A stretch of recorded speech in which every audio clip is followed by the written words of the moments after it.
নৱম শ্ৰেণীৰ অণু আৰু পৰমাণু পাঠটোৰ পৰা ৰাসায়নিক সংকেত কিদৰে গঠন কৰিব পাৰি আজি সেই বিষয়ে আলোচনা কৰিম। ৰাসায়নিক সংকেত মানে কি? আচলতে কোনো যৌগৰ সংযুতিক প্ৰতীকী ৰূপত উপস্থাপন কৰাকে ৰাসায়নিক সংকেত বোলে। অৰ্থাৎ কোনো এটা যৌগৰ সংযুতি মানে যৌগ এটা কি মৌলৰ কিমান পৰমাণু লগ লাগি গঠন হৈছে সেইটোকে সংযুতি বুলি কোৱা হৈছে। তাক যদি আমি প্ৰতীকী ৰূপত উপস্থাপন কৰোঁ অৰ্থাৎ চিহ্নৰ দ্বাৰা আমি যদি তাক দেখুৱাওঁ তেতিয়া তাকেই ৰাসায়নিক সংকেত বুলি কোৱা হয়। এতিয়া কিদৰে আমি ৰাসায়নিক সংকেত গঠন কৰিম সেই বিষয়ে এতিয়া আলোচনা কৰিম। সদায় যৌগ এটাৰ ৰাসায়নিক সংকেত লিখিবলৈ হ'লে গঠন কৰিবলৈ হ'লে যৌগটোত থকা মৌলকেইটাৰ পৰমাণুকেইটাৰ যোজ্যতা জানিব লাগিব। ৰাসায়নিক সংকেত লিখিবলৈ হ'লে প্ৰথম কথা আমি সিহঁতৰ যোজ্যতাবিলাক প্ৰয়োজন হ'ব।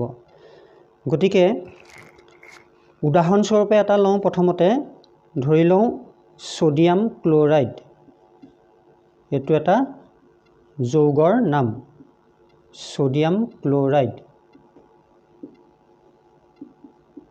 ইয়াত ছ'ডিয়াম ইয়াৰ সংকেত বনাব লাগে ৰাসায়নিক সংকেত। ইয়াত ছ'ডিয়াম আৰু ক্ল'ৰাইড মানে হ'ল ক্ল'ৰিন। ছ'ডিয়াম আৰু ক্ল'ৰিন এই দুটা মৌলৰ পৰমাণু লগ লাগি ছ'ডিয়াম ক্ল'ৰাইড গঠন হৈছে। প্ৰথম আমাক লাগিব ছ'ডিয়ামৰ চিহ্নকেইটাও জানিব লাগিব। ছ'ডিয়ামৰ চিহ্ন হৈছে Na। ক্ল'ৰাইড অৰ্থাৎ ক্ল'ৰিনৰ চিহ্ন হৈছে Cl। এইটো ক্ল'ৰিনৰ চিহ্ন। তাৰপিছতে আমাক প্ৰয়োজন হ'ব ছ'ডিয়ামৰ যোজ্যতা আৰু ক্ল'ৰিনৰ যোজ্যতা। যোজ্যতাকেইটা জানিলেই আমি ৰাসায়নিক সংকেতটো বনাব পাৰিম, গঠন কৰিব পাৰিম। এতিয়া কথা হ'ল যোজ্যতা আমি কেনেকৈ উলিয়াম, যোজ্যতা কিদৰে জানিম আমি? প্ৰয়োজন হ'লে যোজ্যতা মুখস্থ কৰিব পৰা যায়। টেক্সটবুকখনৰ ইয়াত যোজ্যতা কিছুমান দিয়া আছে। কিছুমান মৌলৰ যোজ্যতাবিলাক দিয়া আছে। আয়নৰ নাম যোজ্যতা, অধাতৱীয় মৌলৰ নাম যোজ্যতা, মানে চিহ্নবিলাক যে দিছে তাতেই যোজ্যতাবিলাক বুজোৱা আছে। যেনেকৈ ইয়াত ছ'ডিয়াম ধনাত্মক চিন এটা আছে, ক্ল'ৰিনত ঋণাত্মক চিন এটা আছে। অৰ্থাৎ এটা চিন আছে, ইয়াতো এটা চিন আছে, অৰ্থাৎ যোজ্যতা 1, ইয়াৰো যোজ্যতা 1। এতিয়া আমি এটা বস্তু চাম, যোজ্যতা যদিহে মুখস্থ নাথাকে তেতিয়া যোজ্যতা নিজেই উলিয়াব পাৰি। কিদৰে যোজ্যতা উলিয়াব পাৰি আমি সেইটো চাম এতিয়া।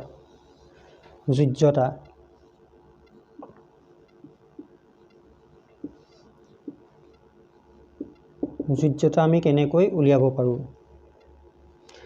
ধৰি লৈছোঁ ছ'ডিয়ামৰ যোজ্যতা আমি নিৰূপণ কৰিম। ছ'ডিয়ামৰ যোজ্যতা উলিয়াম, কিদৰে উলিয়াম?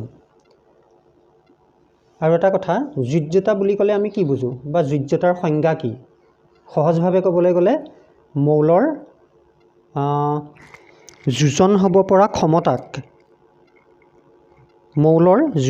পৰা ক্ষমতাকে যোজ্যতা বুলি কোৱা হয় সাধাৰণ অৰ্থত। এতিয়া ছ'ডিয়ামৰ এই যোজ্যতা উলিয়াবলৈ যাওঁতে আমি কি জানিব লাগিব? ছ'ডিয়ামৰ পাৰমাণৱিক সংখ্যাটো জানিব লাগিব। ছ'ডিয়ামৰ পাৰমাণৱিক সংখ্যা হৈছে 11। ঠিক সেইদৰে আমি ক্ল'ৰিনৰ যোজ্যতা উলিয়াম। ক্ল'ৰিনৰ পাৰমাণৱিক সংখ্যা হৈছে 17। এই পাৰমাণৱিক সংখ্যাবিলাক আমি ক'ত পাম? এখন তালিকা আছে, যিখন তালিকা টেক্সটবুকৰ 51 পৃষ্ঠাত দিয়া আছে।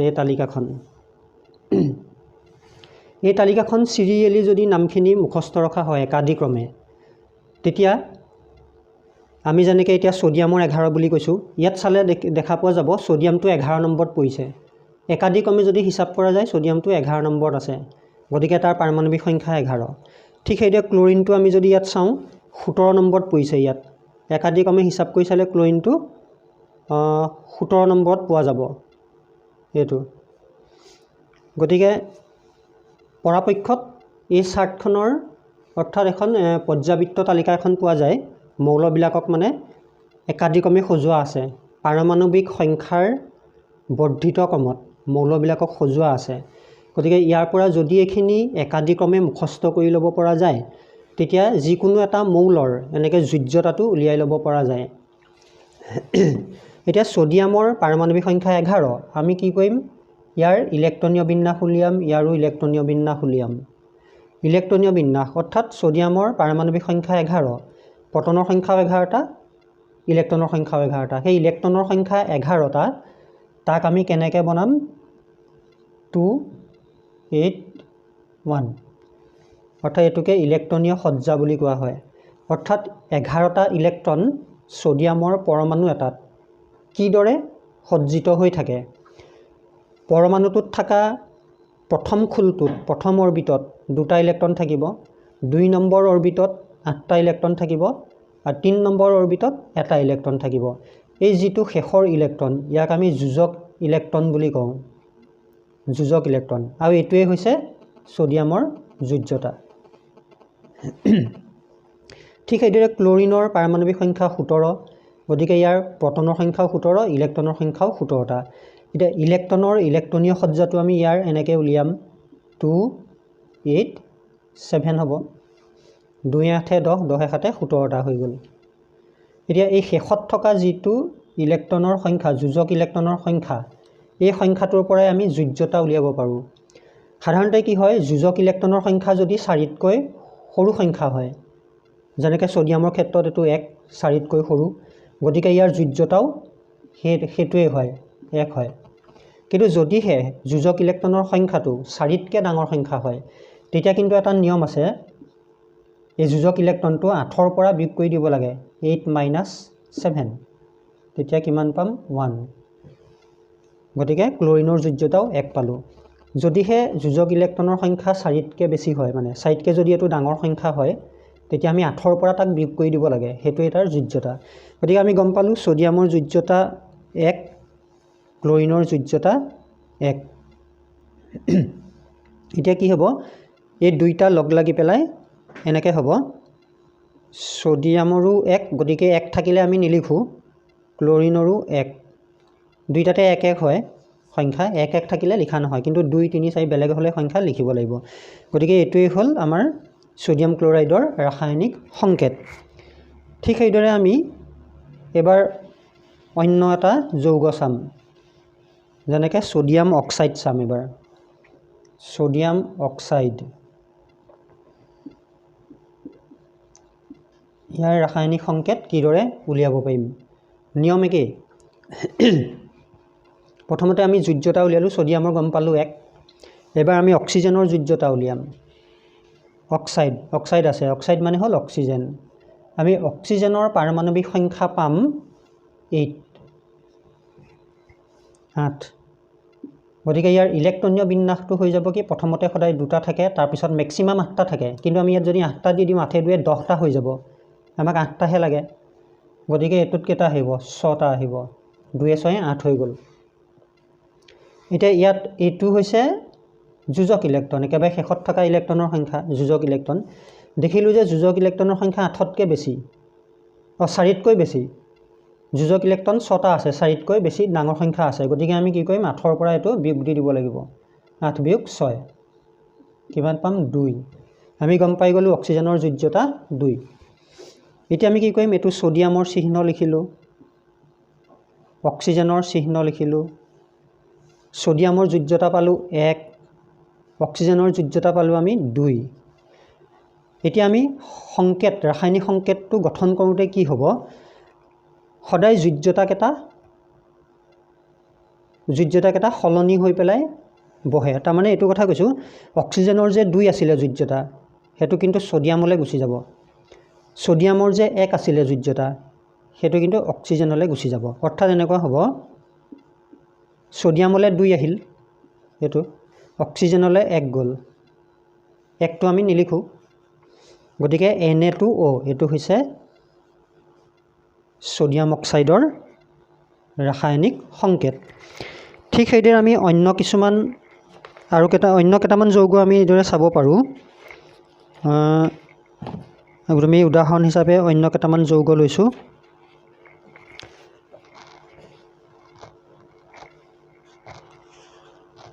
সোডিয়াম সালফেট লম এবাৰ সোডিয়াম সালফেট লওঁ সোডিয়াম সালফেট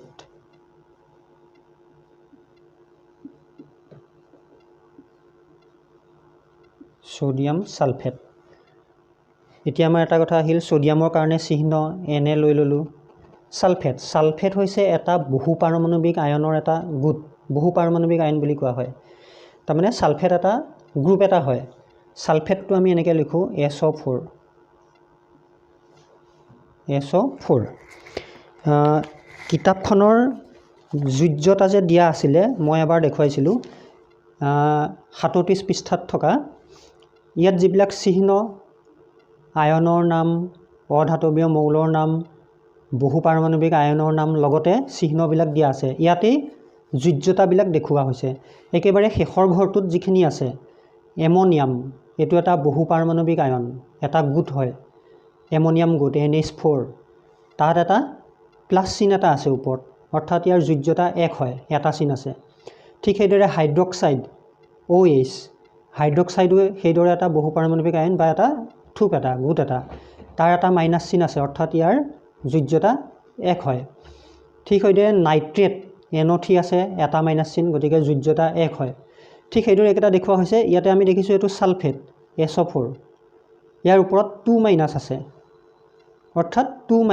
মাইনাস চিন দুটা আছে তাৰ মানে ইয়াৰ যোজ্যতা হল 2 যোজ্যতা 2 হ'ব আমি পাই গলো সালফেটৰ যোজ্যতা 2 আমি আগতে সোডিয়ামৰ যোজ্যতা পাইছোৱে 1 বুলি এনেকুৱা যিবিলাক বহু পাৰমাণৱিক আয়নৰ গোট আছে থুপ আছে সেইবিলাকৰ যোজ্যতা আমি এই প্ৰক্ৰিয়াৰে উলিয়াব নোৱাৰো এই গোটবিলাকৰ বহু পাৰমাণৱিক আয়নৰ যোজ্যতাখিনি মনত ৰাখিব লাগিব এই সালফেট গ্ৰুপৰ যোজ্যতা 2 এটো মনত ৰাখিব লাগিব এতিয়া আমি কি কৰিম আগৰ নিয়মত সালফেটৰ যোজ্যতা 2 আছিল হেতু সোডিয়ামলৈ গুচি আহিব সোডিয়ামৰ যোজ্যতা 1 আছিল হেতু সালফেটলৈ গুচি যাব তাৰ মানে এতিয়া আমি এই দুটা লগ লগাই দিলে কি হ'ব সোডিয়ামলৈ 2 আহিছিল এটো সালফেট গ্ৰুপ SO4 সালফেট গ্ৰুপলৈ 1 আহিছিল 1 আমি নিলিখো গতিকে এটো হ'ব সোডিয়াম সালফেটৰ ৰাসায়নিক সংকেত ঠিক আছে আমি এবাৰ অন্য এটা যৌগ লম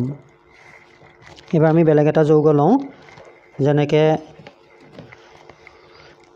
এমোনিয়াম সালফেট এবাৰ আমি টান যৌগ এটা লৈছো এমোনিয়াম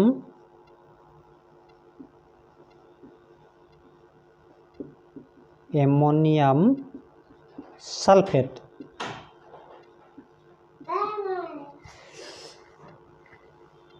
এমোনিয়াম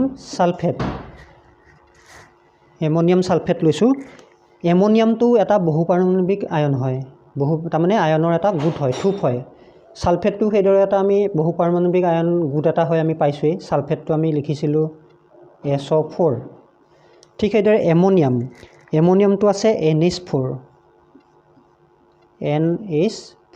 এটো ইয়াৰ যোজ্যতা আমি এইটো প্ৰক্ৰিয়াৰে উলিয়াব নোৱাৰো ইয়াৰ যোজ্যতাও আমি এই প্ৰক্ৰিয়াৰে উলিয়াব নোৱাৰো কিন্তু ইহতৰ যোজ্যতাবিলাক আমি মনত ৰাখিব লাগিব এতিয়া এমোনিয়াম যেটো বহু পাৰমাণৱিক আয়নৰ গোট ইয়াৰ যোজ্যতা হৈছে 1 ঠিক সেইদৰে সালফেট ইয়াৰ যোজ্যতা আমি 2 পাইছিলো এতিয়া কি হ'ব সালফেটৰ যোজ্যতা 2 টো ইয়ালৈ গুচি যাব এমোনিয়ামৰ যোজ্যতা 1 টো সালফেটলৈ গুচি যাব এতিয়া আমি দুইটা লগ লগাই দিও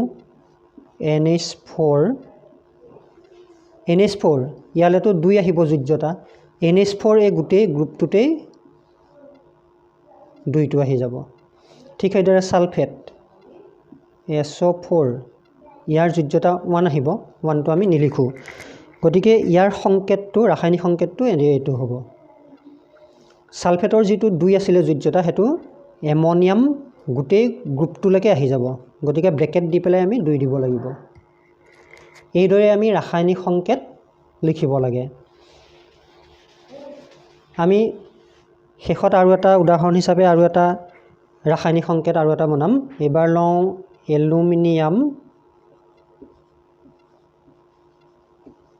এলুমিনিয়াম অক্সাইড লওঁ এলুমিনিয়াম অক্সাইড এতিয়া আমি এলুমিনিয়াম, ইয়াত কোনো বহু পাৰমাণৱিক আয়নৰ গোট নাইকিয়া।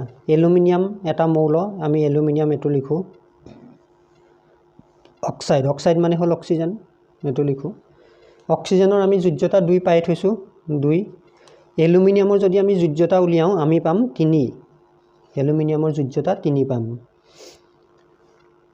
এতিয়া এলুমিনিয়ামটো আছিলে 13 নম্বৰত। আমি এইটো প্ৰক্ৰিয়াৰে যোজ্যতাটো উলিয়াই ল'ব পাৰোঁ, উলিয়ালে আমি 3 পাম। এতিয়া এই 3টো ক'লৈ গুচি যাব? অক্সিজেনলৈ গুচি যাব। আকৌ অক্সিজেনৰ 2টো ক'লৈ যাব? এলুমিনিয়ামলৈ গুচি যাব। গতিকে কি হ'ব? এলুমিনিয়ামলৈ 2 আহিল, অক্সিজেনলৈ 3 গ'ল। Al2O3, এইটো হ'ব এলুমিনিয়াম অক্সাইডৰ ৰাসায়নিক সংকেত। আমি এইবাৰ আণৱিক ভৰ আৰু সংকেত গোটভৰ কিদৰে উলিয়াব পাৰি সেই বিষয়ে আলোচনা কৰিম। আণৱিক ভৰ উলিওৱা আৰু সংকেত গোটভৰ উলিওৱা একেটাই কথা। আণৱিক ভৰ মানে হৈছে অণু এটাত থকা পৰমাণুবিলাকৰ মুঠ ভৰ। মুঠ ভৰ অৰ্থাৎ অণু এটাত থকা পৰমাণুবিলাকৰ ভৰ, পাৰমাণৱিক ভৰবিলাক যোগ কৰি দিলে যিটো পাম সেইটোৱে আণৱিক ভৰ। ঠিক সংকেত গোটভৰটো সেই একেটাই কথা। তাৰমানে যৌগ এটাৰ সংকেত, যিটো সংকেত থাকে আণৱিক সংকেত, সেই সংকেতত থকা পৰমাণুবিলাকৰ পাৰমাণৱিক ভৰৰ যোগফল একেটাই। আমি উদাহৰণ হিচাপে চাওঁ, প্ৰথমতে পানীৰ অণু H2O, এইটো পানীৰ অণু। ইয়াৰ আণৱিক ভৰ আমি কিদৰে উলিয়াব পাৰোঁ? আণৱিক ভৰ উলিয়াবলৈ হ'লে ইয়াত কি কি পৰমাণু আছে আমি চাই লওঁ। হাইড্ৰজেন আছে আৰু অক্সিজেন আছে। গতিকে ইয়াৰ আণৱিক ভৰ উলিয়াব যাওঁতে পৰমাণু, হাইড্ৰজেনৰ পৰমাণু আছে, অক্সিজেনৰ পৰমাণু আছে, দুইটা পৰমাণুৰে আমি পাৰমাণৱিক ভৰকেইটা যোগ কৰি দিলেই হ'ব। একেবাৰে সহজ। হাইড্ৰজেনৰ পৰমাণু ইয়াত 2টা আছে, গতিকে আমি 2টো পূৰণ কৰিব লাগিব কিহৰ লগত? হাইড্ৰজেনৰ পাৰমাণৱিক ভৰৰ লগত। হাইড্ৰজেনৰ পাৰমাণৱিক ভৰ হৈছে 1 হৈছে। তাৰপিছত আমি এতিয়া অক্সিজেনৰ পাৰমাণৱিক ভৰটো যোগ কৰিম। অক্সিজেনৰ পাৰমাণৱিক ভৰ হৈছে 16। ইউ, আমি ইউনিট, একক বুলি লিখোঁ। এতিয়া আমি কি পাম? 2 × 2 যোগ 16, 2 যোগ 16 সমান 18 একক। ইউ লিখোঁ, পাৰমাণৱিক ভৰ একক, এইটো আণৱিক ভৰ একক। ইউ বুলি লিখিলেই হ'ল, ইউনিট তাৰমানে একক। এইটো হ'ল পানীৰ আণৱিক ভৰ। যদি সংকেত গোটভৰ বুলি কয় একেটাই, সেইটো বেলেগ একো নহয়। ইয়াৰ পিছত আমি আৰু এটা উদাহৰণ চাওঁ। Nitric acid HNO3। হাইড্ৰজেন, হাইড্ৰজেনত কোনো সংখ্যা নাই, এটাই পৰমাণু আছে। হাইড্ৰজেনৰ পাৰমাণৱিক ভৰ 1 প্লাছ। তাৰপিছত নাইট্ৰজেনতো কোনো সংখ্যা নাই, নাইট্ৰজেনৰ এটাই পৰমাণু আছে। নাইট্ৰজেনৰ পাৰমাণৱিক ভৰ 14 প্লাছ। অক্সিজেনত 3টা আছে, গতিকে 3 পূৰণ হ'ব। 3 পূৰণ অক্সিজেনৰ পাৰমাণৱিক ভৰ 16। 1 + 14 15 হ'ল, প্লাছ 3 × 16, 3 পূৰণ 16 48। এই দুটা যোগ কৰিলে আমি কিমান পাম? 63 ইউনিট, একক লিখি দিলেই হ'ল। গতিকে আমি এইদৰেই যিকোনো যৌগৰ আণৱিক ভৰ আৰু সংকেত গোটভৰ উলিয়াব পাৰোঁ। এতিয়া আৰু এটা যৌগ চাওঁ, ছ'ডিয়াম অক্সাইড। ছ'ডিয়াম অক্সাইড চাম এবাৰ, Na2O। একেই প্ৰক্ৰিয়া। ছ'ডিয়াম Na, ছ'ডিয়ামৰ 2টা পৰমাণু আছে, 2 আছে, গতিকে 2 পূৰণ ছ'ডিয়ামৰ পাৰমাণৱিক ভৰ। ছ'ডিয়ামৰ পাৰমাণৱিক ভৰ হৈছে 23। তাৰপিছত যোগ হ'ব অক্সিজেনৰ পাৰমাণৱিক ভৰ। অক্সিজেনত কোনো সংখ্যা নাই, অক্সিজেনৰ এটাই পৰমাণু আছে, গতিকে অক্সিজেনৰ পাৰমাণৱিক ভৰ কিমান? 16। এতিয়া এইটো আমি কেলকুলেশ্যন কৰি দিলেই ওলাই যাব।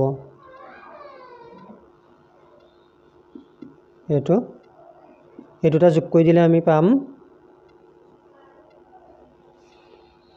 এইটো 62U একক। এইদৰে আমি আণবিক ভৰ বা সংকেত গোটভৰ আমি এইদৰে উলিয়াব পাৰোঁ। এইখিনিতে এটা কথা ক'ব বিচাৰিছোঁ, আমি মৌলবিলাকৰ বা পৰমাণুবিলাকৰ পাৰমাণৱিক ভৰ যে লিখিলোঁ, এই পাৰমাণৱিক ভৰবিলাক কেনেকৈ জানিম? পাৰমাণৱিক ভৰবিলাক জনাৰ দুটা উপায় আছে। এটা হ'ল পাৰমাণৱিক ভৰবিলাক মুখস্থ কৰিব পাৰি। ইয়াত এখন চাৰ্ট এখন দিয়া আছে, মই দেখুৱাই দিছোঁ। 35 পৃষ্ঠাত আছে ইয়াত টেক্সট বুকত। ইয়াত পাৰমাণৱিক ভৰ কিছুমান মৌলৰ দিয়া আছে।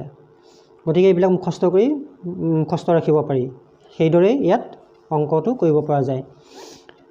আৰু এটা প্ৰচেছ হ'ল, মই অথনি কৈছিলোঁ একাদিক্ৰমে যদি মৌলবিলাক মুখস্থ থাকে, একাদিক্ৰমে এই মৌলখিনি মুখস্থ ৰখাৰ কথা কৈছিলোঁ, পৰ্যাবৃত্ত তালিকা বুলি কোৱা হয়। এইখিনি যদি একাদিক্ৰমে মুখস্থ থাকে তেতিয়া আমাৰ পাৰমাণৱিক সংখ্যাটো আমি গম পাওঁ। তাৰমানে কথাটো এইটো, যেনেকৈ অক্সিজেনটো কিমান নম্বৰত পৰিছে, 8 নম্বৰত আছে, গতিকে তাৰ পাৰমাণৱিক সংখ্যা 8 হয়। যেতিয়া একাদিক্ৰমে চিৰিয়েলি মুখস্থ থাকিব, কিমান নম্বৰত আছে মৌলটো সেইটো গম পোৱা যাব। যদি যেনিবা এটা উদাহৰণ, ছালফাৰটো কিমান নম্বৰত আছে, যদি একাদিক্ৰমে মুখস্থ থাকে কিমান নম্বৰত আছে ওলাই ল'ব পৰা যায়। আমি দেখিছোঁ যে ছালফাৰটো 16 নম্বৰত আছে। গতিকে কি হ'ব, সেইটোৱে তাৰ পাৰমাণৱিক সংখ্যা হ'ব। এতিয়া পাৰমাণৱিক সংখ্যাটো গম পোৱাৰ পিছত তাৰ পৰাই আমি পাৰমাণৱিক ভৰটো উলিয়াব পাৰোঁ। পাৰমাণৱিক ভৰটো আমি এনেকৈ উলিয়াব পাৰোঁ, মুখস্থ যদি নাথাকে পাৰমাণৱিক ভৰ, তেতিয়া আমি এনেকৈ উলিয়াব পাৰোঁ। এই চাৰ্টখন যদি মুখস্থ থাকে, যেনেকৈ উদাহৰণ মই অক্সিজেন দেখুৱাইছোঁ। অক্সিজেনৰ পাৰমাণৱিক ভৰ আমি যদি মুখস্থ নাথাকে আমি কেনেকৈ উলিয়াব পাৰিম? যদি মৌলখিনি একাদিক্ৰমে মুখস্থ থাকে তেতিয়া আমি গম পাম যে অক্সিজেনৰ পাৰমাণৱিক সংখ্যা হৈছে 8। তাৰমানে অক্সিজেনটো তাত একাদিক্ৰমে মুখস্থ মাতিলে আমি 8 নম্বৰত পাওঁ, 8 নম্বৰত পৰে। গতিকে তাৰ পাৰমাণৱিক সংখ্যা হ'ল 8। পাৰমাণৱিক সংখ্যাটো যিমান হয় সেইটো যদি আমি দুগুণ কৰি দিওঁ, সেইটোৱে তাৰ পাৰমাণৱিক ভৰ ওলাই যায়।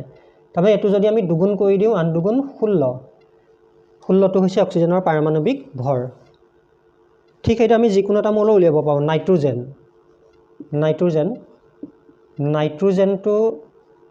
নাইট্ৰোজেনৰ পাৰমাণৱিক সংখ্যা হৈছে 7।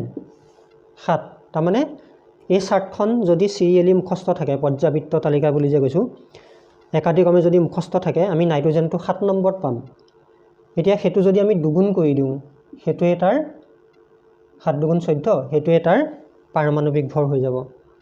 কিন্তু দুটামান মৌলৰ ক্ষেত্ৰত কি হয়, দুগুণ কৰি দিয়াৰ পিছতো অলপমান বেছি হয় পাৰমাণৱিক ভৰটো।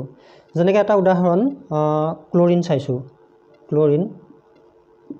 ক্লৰিনটো চিৰিয়েলি যেতিয়া মুখস্থ থাকিব একাদিক্ৰমে আমি গম পাম যে ক্লৰিনটো 17 নম্বৰত পৰে, তাৰ পাৰমাণৱিক সংখ্যা 17, সেই 17 নম্বৰত আছে।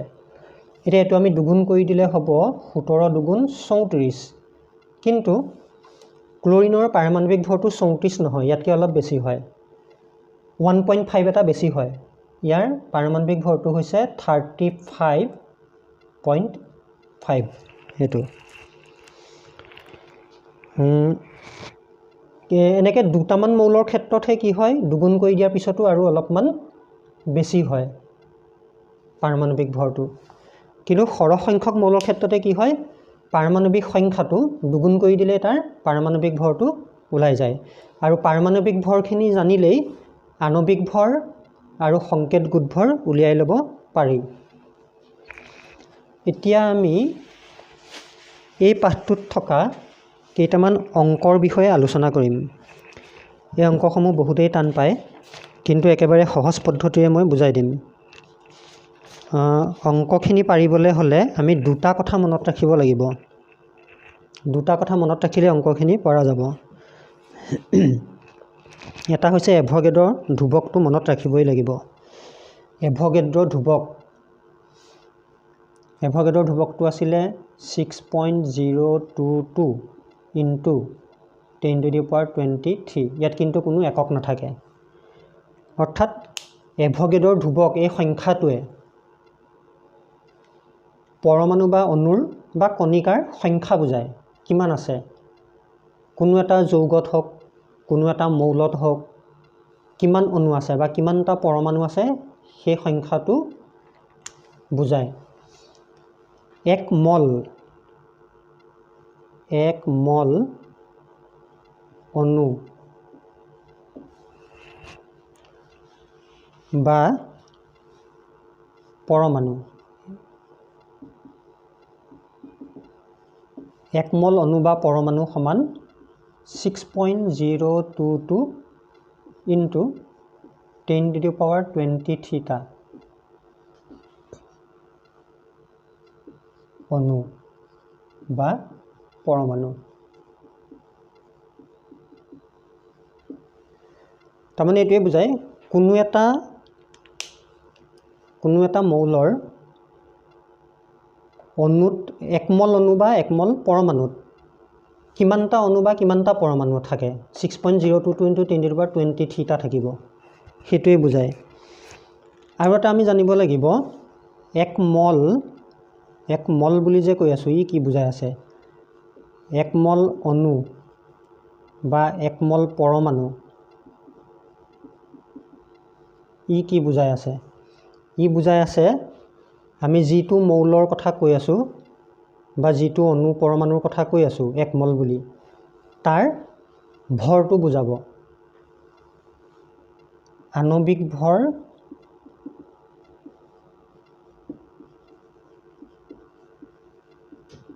পাৰমাণৱিক ভৰ এই দুটা বুজাব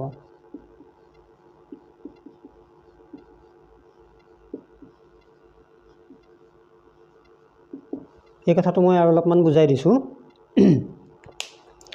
এক মল অণু বা পৰমাণু এটা উদাহৰণ এটা লৈছোঁ যেনেকৈ সোডিয়ামে ল'লোঁ এনে সোডিয়ামৰ এক মল মানে কি বা একমল সোডিয়ামৰ একমল বা একমল সোডিয়াম যেনেকৈ কওঁ একমল সোডিয়াম বুলি ক'লে আমি কি বুজিম তাৰমানে সোডিয়ামৰ যিটো পাৰমাণৱিক ভৰ সোডিয়ামৰ পাৰমাণৱিক ভৰটো কিমান আছিল 23 গতিকে 23 গ্ৰাম একমল সোডিয়াম মানে বুজাব 23 গ্ৰাম সোডিয়াম সেইটো কথা আকৌ সোডিয়াম একমলত থকা পৰমাণুৰ সংখ্যা আহি গ'লে এভগেড্ৰৰ সংখ্যাটো আহি যাব তাৰমানে 23 গ্ৰাম সোডিয়ামত থকা পৰমাণুৰ সংখ্যা কিমান হ'ব 6.022 ইনটু 10⁻23 টা হ'ব ঠিক সেইদৰে 23 গ্ৰাম সোডিয়াম বুলি ক'লে কিমান মল বুজাব এক মল বুজাব তেনেকুৱা ঠিক সেইদৰে আমি অন্য এটা যদি চাওঁ যেনেকৈ অক্সিজেন O2 দিলোঁ অক্সিজেন গেছ অক্সিজেনৰ এক মল বুলি ক'লে আমি কি বুজিম O2 অক্সিজেনৰ পাৰমাণৱিক ভৰ আছিলে 16 ইয়াৰ লগত 2 ইনটু হৈ আছে এইটো কিমান হ'ব 16 দুগুণ 32 32 তাৰমানে অক্সিজেন গেছ এইটো বা অক্সিজেনৰ এটা অণু বুজাই আছে অক্সিজেনৰ এক মল বুলি ক'লে আমি কি বুজিম 32 গ্ৰাম বুজিম ঠিক সেইদৰে 32 গ্ৰাম অক্সিজেনত থকা অণুৰ সংখ্যা কিমান তেতিয়া বুজিম যে 6.022 ইনটু 10⁻23 টা থাকে এই কথাখিনি বুজি ল'লেই যিমান অংক আছে গোটেইখিনি কৰিব পৰা যায় অতি সহজতে এই গোটেই অংকখিনি ঐকিক নিয়মৰে কৰিব পৰা যায় আমি প্ৰথমতে এটা অংক চাওঁ মলৰ সংখ্যা গণনা কৰিব লাগে 52 গ্ৰাম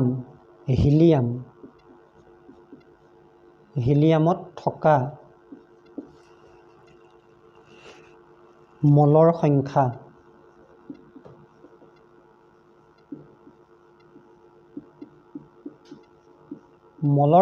বুলি কওঁতে মলৰ সংখ্যা কিমান মলৰ সংখ্যা বুলি কওঁতে অণু বা পৰমাণুৰ সংখ্যাটো বুজোৱা নাই কিন্তু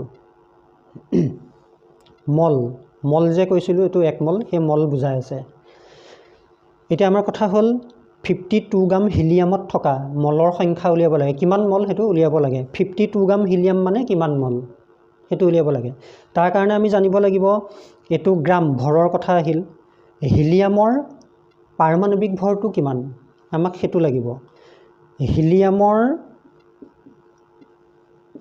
পাৰমাণবিক ভৰ মইতো সমুকে লিখিছো পাৰমাণবিক ভৰ হিলিয়ামৰ পাৰমাণবিক ভৰ হৈছে 4 গ্ৰাম আমি লিখিব পাৰো বা ইউ লিখিব পাৰো হৈছে হিলিয়ামৰ পাৰমাণবিক ভৰ হৈছে 4 তাৰমানে অৰ্থটো এটোৱে হিলিয়াম 1 মল হিলিয়াম হলে 4 গ্ৰাম হয় মানে তানে 4 গ্ৰাম হিলিয়াম হলে 1 মল হয় এটা ইয়াৰ পৰে আমি এটা বাক্য বনাব পাৰো যে 4 গ্ৰাম হিলিয়ামত থকা মলৰ সংখ্যা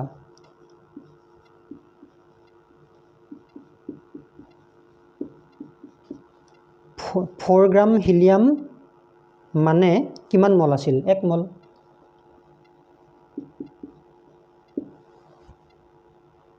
এটাকে আমি উলিয়াম ঐকিক নিয়ম 4 গ্ৰামত এটো পালো গতিকে 1 গ্ৰামত কিমান 1 গ্ৰাম হিলিয়ামত থকা মলৰ সংখ্যা কিমান হ'ব ইউনিটাৰী মেথড 1/4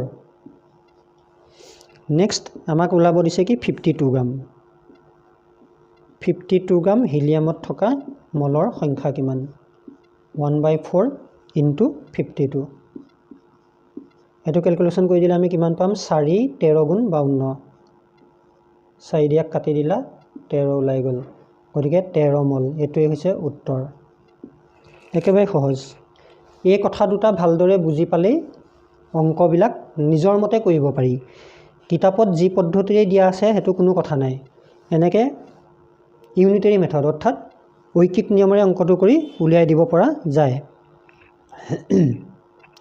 তাৰপিছত আমি আৰু এটা উদাহৰণ লম এটো উদাহৰণ লম 12.044 into 10 to the power 23 টা হিলিয়াম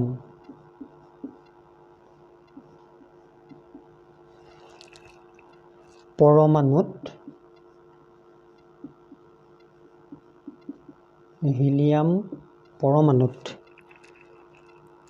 মলৰ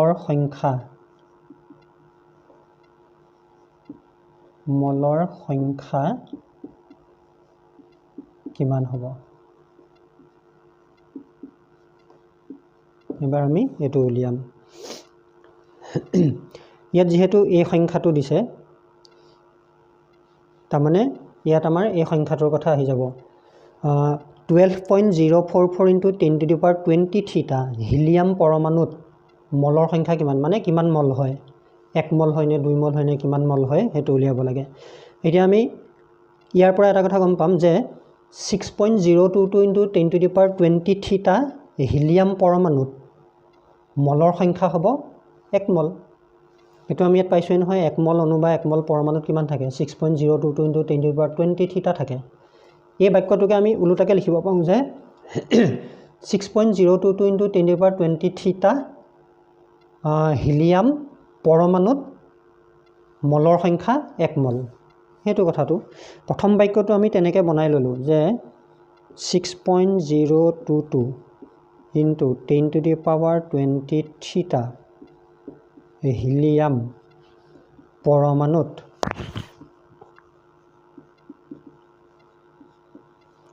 মলৰ সংখ্যা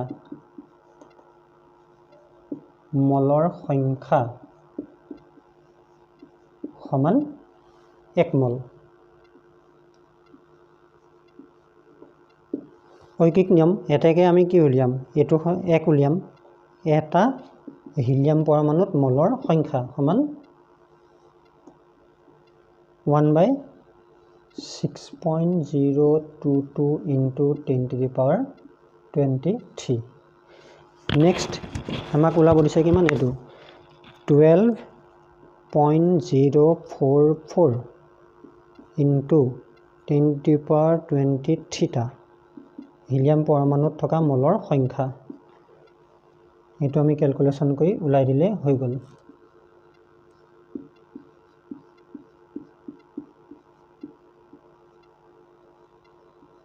কিন্তে পূৰণ হৈ যাব এটো 12.044 into 10 to the power 23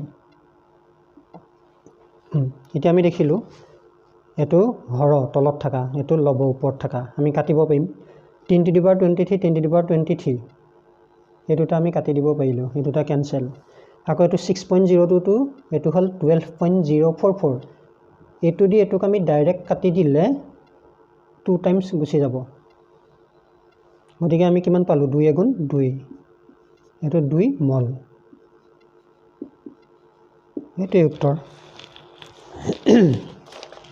একেবাৰে সহজ অঙ্কখিনি মাত্ৰ এই দুটা কথা ভালদৰে বুজি ললেই গোটেই অঙ্কবিলাক নিজে সহজতে কৰিব পৰা যায় ইয়াৰ পিছত আৰু এটা উদাহৰণ লম এতিয়া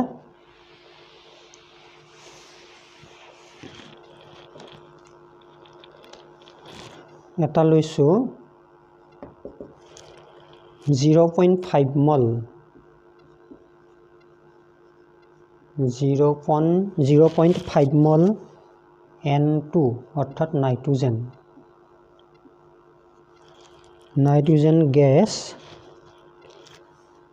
গেছৰ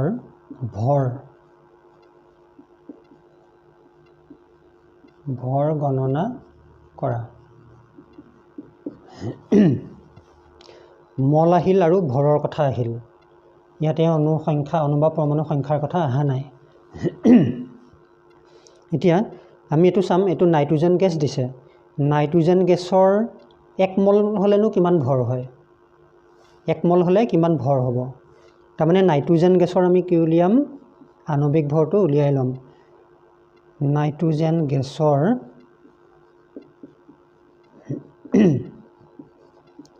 আণবিক ভৰ কিয় উলিয়াম কাৰণ আমাৰ অণু দিয়া আছে N2 যদি অকল পৰমাণু দিয়া থাকিলহেতেন দুইটো যদি নাথাকিলহেতেন অকল N নাইট্रोजन পৰমাণু বুলি দিলেহেতেন তেতিয়া অকল পাৰমাণবিক ভৰ ললুহেতেন এটো যেহেতু অণু N2 ইয়াৰ আণবিক ভৰটো লাগিব N2 2 আছে 2 into নাইট্रोজনৰ পাৰমাণবিক ভৰ 14 আমি এটো পাই গলো 28 গ্ৰাম লিখিব পাই তাৰ মানে নাইট্रोजन গেছৰ আণবিক ভৰ পাই গলো 28 গ্ৰাম এতিয়া নাইট্रोजन গেছৰ 28 গ্রাম হলে 1 মল হয় কথাটো হেতু 1 মল হয় আমি গটিকে বাক্যটো এনেকৈ লিখিব পাৰিম যে 1 মল নাইট্रोजन গেছৰ ভৰ সমান 28 গ্ৰাম 28 গ্ৰাম এটাকে এটো 1 মল আছে এটাকে আমাৰ 0.5 মল 0.5 মল নাইট্रोजन গেছৰ ভৰ 28 into 0.5 ইকুয়াল আমি এটো যদি পূৰণ কৰি সোৱা আমি ইয়াৰ আধা পাই যাম 14 গ্ৰাম গতিকে ইয়াৰ উত্তৰটো হেতু 14 গ্ৰাম একেবাৰে সহজ ইয়াৰ পিছত আৰু এটা সাম এটো 0.5 মল নাইট্रोजन গেছৰ দিছিল এবাৰ আমি সাম নাইট্रोजन পৰমাণুৰ ভৰ এবাৰ আমি সাম নাইট্रोजन পৰমাণু এবাৰ 0.5 মল নাইট্रोजन পৰমাণুৰ ভৰ গণনা কৰা গতিকে আমি কি উলিয়াম নাইট্रोजन পৰমাণুৰ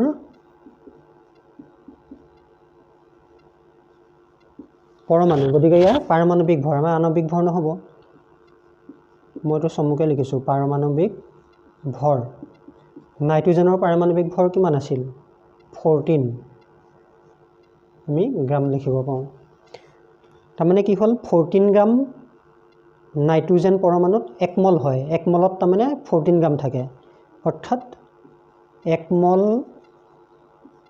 নাইট্रोजन পৰমাণুৰ ভৰ 1 মল নাইট্रोजन পৰমাণুৰ ভৰ সমান 14 গ্ৰাম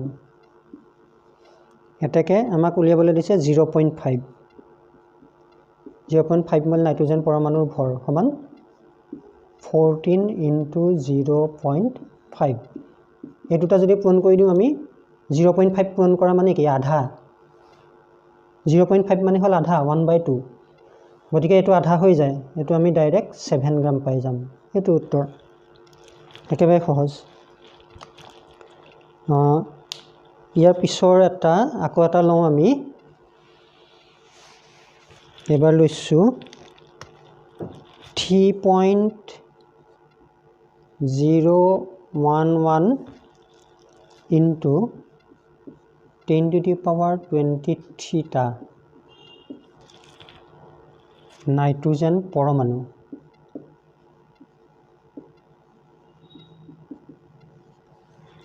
ইয়াৰ ভৰ ওলাব লাগে নাইট্ৰোজেন পৰমাণুৰ ভৰ গণনা কৰিব লাগে ভৰ কিমান হ'ব বা ভৰ গণনা কৰা একেটাই এটো উলিয়াব লাগে এবাৰ আমাৰ ইয়াত আহি গ'ল পৰমাণুৰ ভৰ মানে পাৰমাণবিক ভৰটো লাগিব আৰু এটো অৰ্থাৎ এভগাড্ৰৰ সংখ্যাটো লাগিব আমাক প্ৰথমতে নাইট্ৰোজেন পৰমাণুৰ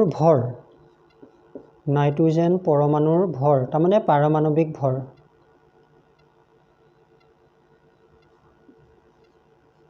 নাইট্ৰোজেন পৰমাণুৰ ভৰ লিখিলেই হ'ব নাইট্ৰোজেন পৰমাণুৰ ভৰ আমি জানোৱেই কিমান 14 গ্ৰাম তাৰমানে কি হ'ল 14 গ্ৰাম নাইট্ৰোজেন পৰমাণুত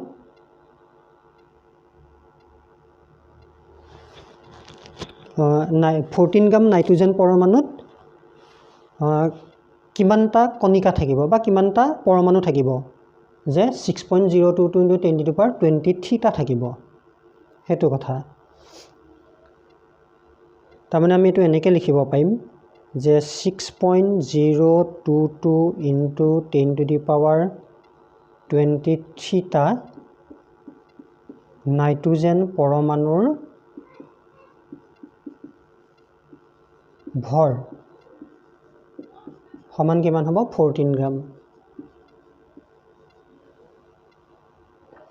এটাকে ঐকিক নিয়ম আমি এটাকে এটা উলিয়াই লম এটা নাইট্ৰোজেন পৰমাণুৰ ভৰ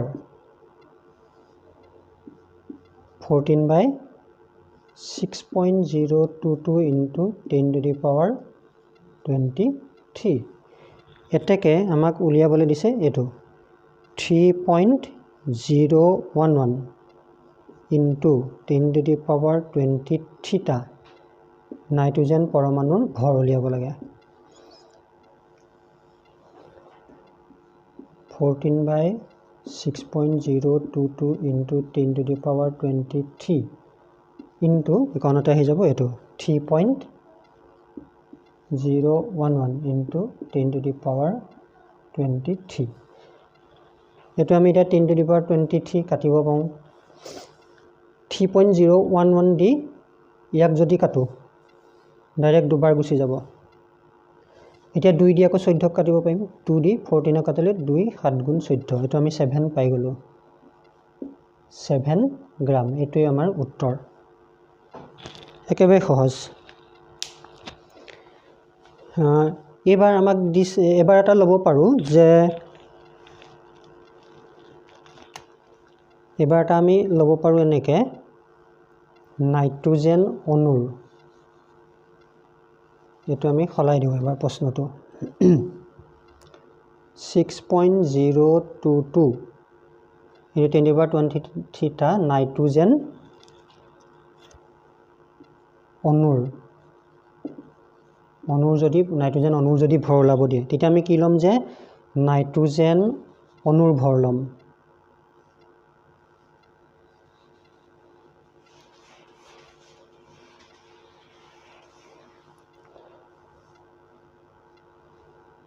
(6.022 into 10⁻23 টা নাইট্ৰোজেন অণুৰ ভৰ কিমান খুদিছে নাইট্ৰোজেন অণুৰ ভৰ খুদিছে গতিকে আমি নাইট্ৰোজেন অণুৰ বা নাইট্ৰোজেনৰ আণবিক ভৰ একেটাই অণুৰ ভৰ বা আণবিক ভৰ n2ৰ আণবিক ভৰ লৈ লম n2 গতিকে 14 লগত 2 পূৰণ বা 2 লগত 14 পূৰণ আমি এটো কিমান পাম 28 গ্ৰাম পাম তাৰমানে কি গম পালো যে 28 গ্ৰাম নাইট্ৰোজেন অণু 28 গ্ৰাম নাইট্ৰোজেন অণু মানে হ'ল 1 মল নাইট্ৰোজেন অণু আৰু তাত থকা তাৰমানে 28 গ্ৰামত থকা 28 গ্ৰাম নাইট্ৰোজেন অণুত থকা অণুৰ সংখ্যা হ'ব কিমান 6.022 × 10⁻23 টা হ'ব আমি হেতু গম পাই গলো গতিকে 6.022 × 10⁻23 টা নাইট্ৰোজেন অণুৰ ভৰ সমান কিমান 28 গ্ৰাম এটো উত্তৰটো আমাক তো বেলেগ একো খুধা নাই হেতুৱে খুদিছে গতিকে অংকবিলাক একেবাৰে সহজ আমি এনেকৈ উলিয়াব পাৰোঁ ইয়াৰ পিছত আৰু এটা প্ৰশ্ন চাওঁ আমি 46 গ্ৰাম সোডিয়াম পৰমাণু 46 গ্ৰাম সোডিয়াম পৰমাণুত থকা কণিকাৰ সংখ্যা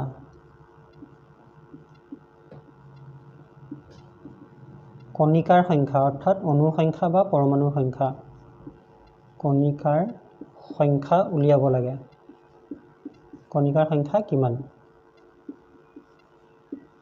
হেতু এটা 46 গ্ৰাম সোডিয়াম পৰমাণুত থকা কণিকাৰ সংখ্যা কিমান 46 গ্ৰাম সোডিয়াম পৰমাণু কোৱাৰ লগে লগে আমি কি কৰিম সোডিয়ামৰ পৰমাণু কৈছে গতিকে সোডিয়ামৰ পাৰমাণবিক ভৰটো প্ৰথমতে লৈ লম পাৰমাণবিক ভৰ মই চমুকে লিখিছো এটো সোডিয়ামৰ পাৰমাণবিক ভৰ কিমান আছিল 23 গ্ৰাম হেতু সোডিয়ামৰ পাৰমাণবিক ভৰ 23 গ্ৰাম অৰ্থাৎ কথাটো কি হ'ব 23 গ্ৰাম সোডিয়াম পৰমাণুত থকা কণিকাৰ সংখ্যা হ'ব 6.022 × 10⁻23 হেতু কথাটো 23 গ্ৰাম 23 গ্ৰাম সোডিয়াম পৰমাণুত কণিকাৰ সংখ্যা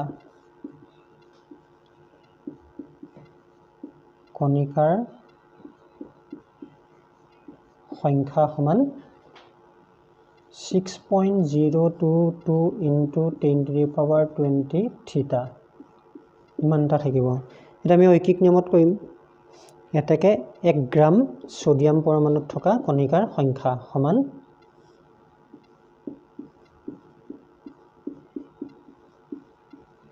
এটো তলত 23 এটাকে আমাক ওলাব দিছে কিমান 46 গ্ৰাম সোডিয়াম পৰমাণুত কণিকাৰ সংখ্যা সমান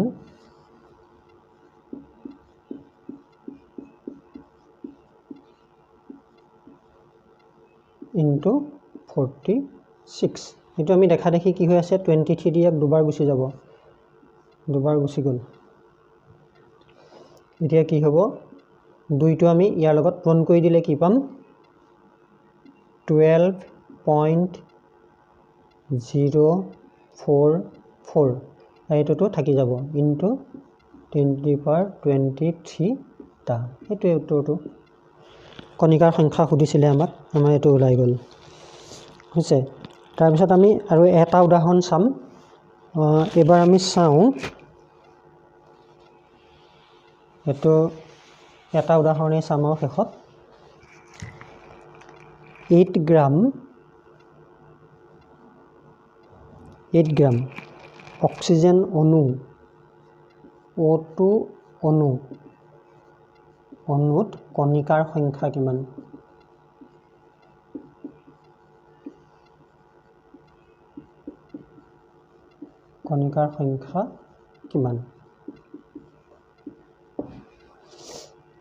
এতিয়া হল অক্সিজেন অণুত কণিকাৰ সংখ্যা অক্সিজেন অণু গতিকে আমি কি কৰিম অক্সিজেনৰ আণবিক ভৰটো উলাই লম অণু কলে আণবিক ভৰ অক্সিজেনৰ আণবিক ভৰ অক্সিজেন ইয়াত 2 এটা আছে গতিকে 2 পূৰণ অক্সিজেনৰ পাৰমাণবিক ভৰ 16 গতিকে এটো আমি পাই যাম 16 × 2 = 32 গ্ৰাম তাৰমানে কি হ'ব যে 32 গ্ৰাম অক্সিজেনত কণিকাৰ সংখ্যা হ'ব 6.022 × 10⁻23 হেতু 32 গ্ৰাম অক্সিজেন অণুত কণিকাৰ সংখ্যা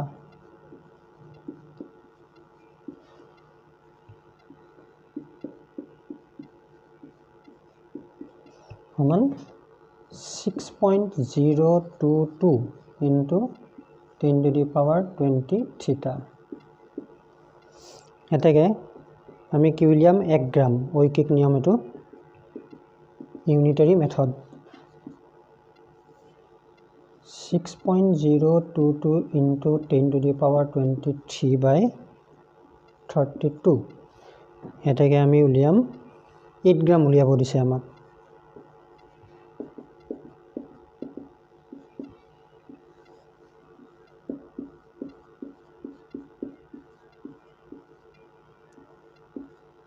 ইনটু 8 আখেৰি আমি ইয়াক ডাইৰেক্ট কাটিব পাওঁ।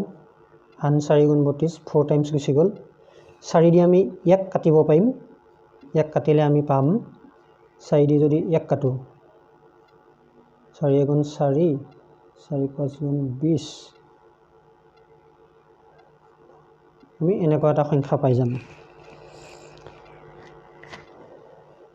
গতিকে আমাৰ কি পাম এতিয়া 1.505 দশমিকৰ পিছত দুটা ডিজিট ওলালেও হৈ যায়। আমি তিনিটা ডিজিটলৈকে কৰিছোঁ আৰু নকৰিলেও হ'ব। ইনটু 10 টু দি পাৱাৰ 20 থিটা। গতিকে আমাৰ এনসাৰ এইটো। আমি এইটো এনসাৰটো কি পালোঁ যে 1.505 ইনটু 10 টু দি পাৱাৰ 20 থিটা। এইটো হৈ গ'ল আমাৰ। আৰু এটা অংক আছিলে, এটা একেবাৰে সৰু অংক, এইটো কৰিয়ে দিছোঁ বাৰু। একেবাৰে সৰু অংক এটা আছে 1 মিনিট 2 মিনিটৰ, এইটো কৰি দিছোঁ। আমাৰ আছিলে 0.1 মল 0.1 মল কাৰ্বন পৰমাণু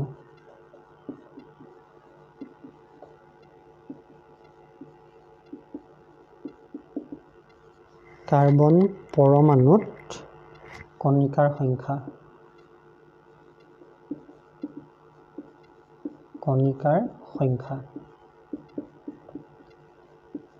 কিমান?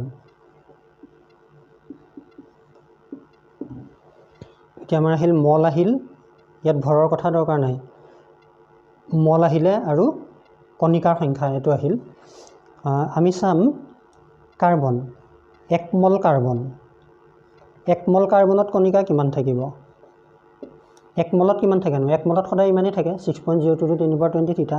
প্ৰথমে আমি সেইটো লিখি ল'লোঁ যে 1 মল কাৰ্বন পৰমাণুত কণিকাৰ সংখ্যা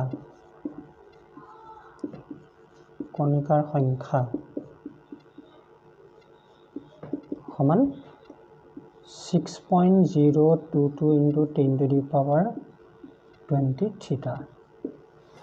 এতেকে আমাক ওলাব দিছে কিমান? 0.1 মলত কিমান? 0.1 মল কাৰ্বন পৰমাণুত কণিকাৰ সংখ্যা সমান, ইয়াৰ লগত এইটো পূৰণ কৰি দিলে হৈ গ'ল 6.022 into 10 to the power 23 into 0.1 তাৰমানে এই সংখ্যাটোৰ লগত আমি 0.1 এটা যদি পূৰণ কৰি দিওঁ, তাৰমানে ইয়াৰ লগত যদি আমি 1 পূৰণ কৰোঁ এইটোৱে পাম, কিন্তু দশমিকটো কি হ'ব? আৰু এটা ডিজিট আগুৱাই গুচি আহিব। তাৰমানে আমি এইটো এনেকুৱা পাম 0.6022, তাৰমানে দশমিকটো আৰু এটা ঘৰ আগুৱাই গুচি আহিল ইনটু 10 টু দি পাৱাৰ 20 থিটা পালোঁ। এইটো উত্তৰো আমাৰ শুদ্ধ, কিন্তু এটা কথা হ'ল বৈজ্ঞানিক পদ্ধতিত সদায় উত্তৰটো লিখিব লাগে। বৈজ্ঞানিক পদ্ধতি মানে হ'ল সদায় এটা ডিজিটৰ পিছতহে মানে দশমিকটো দিব লাগে, সেইটো হৈছে বৈজ্ঞানিক পদ্ধতি।